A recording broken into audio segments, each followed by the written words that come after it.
திருப்பத்தூர் மாவட்டம் ஜோலார்பேட்டை அருகே ஓசியில் ஸ்வீட் கேட்டு கொடுக்காத ஆத்திரத்தில் பேக்கரியின் கண்ணாடியை சுத்தியலால் நபர் ஒருவர் அடித்து நொறுக்கிய சிசிடிவி காட்சி வெளியாகியுள்ளது.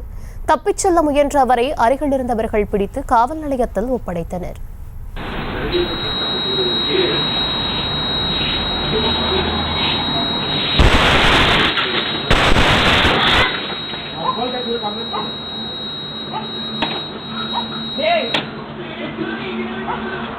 விவரங்களுடன் இணைகிறார் செய்தியாளர் நித்யானந்தன். விவரங்களை வழங்கலாம்.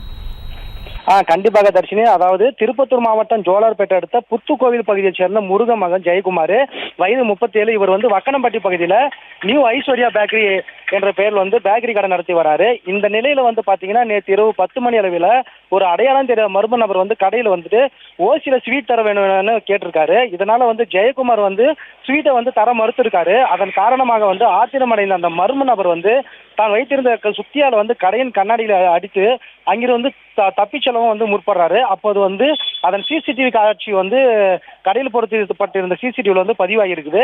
இந்த நிலையில பாத்தீங்கன்னா அந்த மர்ம நபர் ஜெயக்குமார் மற்றும் அவருடைய உறவினர் பிடித்து ஜோலார்பேட்டை காவல் நிலையத்தில் ஒப்படைச்சாங்க. இதன் காரணமாக விசாரணை மேற்கொண்ட போது அவர் ஜோலார்பேட்டை அடுத்த குப்புசாமி தெரு பகுதியை சேர்ந்த கண்ணன் மகன் பிரகாஷ் என்பது தெரிய வந்தது. இந்த நிலையில பாத்தீங்கன்னா ஓசியில ஸ்வீட் கேட்டு பேக்கரி கடையாடி அடித்து உடைத்த சம்பவம் பெரும் பரபரப்பை ஏற்படுத்தியுள்ளது. தர்ஷினி, விவரங்களுக்கு நன்றி நித்யானந்தன். செய்திகளை உடனுக்குடனும் துல்லியமாகவும் தெரிந்து கொள்ள சப்ஸ்கிரைப் பண்ணுங்க.